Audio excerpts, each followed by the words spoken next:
दोस्तों ये बात आप लोगों को बहुत अच्छे तरीके से पता है। जब भी भोजपुरी फिल्म में या भोजपुरी गाने में बॉलीवुड की बड़ी बड़ी हीरोइनों को या बड़ी बड़ी मॉडल को बुलाया जाता है तो उन लोगों को पता चलता है कि ये तो भोजपुरी गाना है, ये तो भोजपुरी फिल्म है। वो लोग करने से मना कर देते हैं। जी हाँ दोस्तों, बहुत सारे हीरोइनें भोजपुरी में काम नहीं करना चाहती है।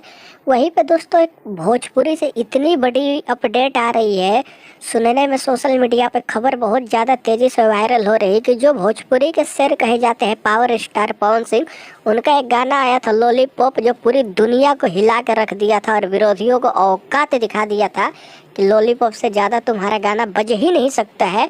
वही पावर स्टार पवन सिंह का लॉलीपॉप 2 गाना आने वाला है, जिसमें दोस्तों सोशल मीडिया पर बहुत तेज़ी से खबर ये वायरल हो रही है कि नूरा फतेही जो बॉलीवुड की बहुत बड़ी डांसर है, इनके जैसा डांस कोई कर ही नहीं सकता है बॉलीवुड में, उसको power star Pawan Singh lollipop 2 में ले रहे हैं। दोस्तों अगर ऐसा हो जाएगा तो पावर स्टार पवन सिंह का ये गाना इतिहास रच देगा, विरोधी देखते रह जाएंगे।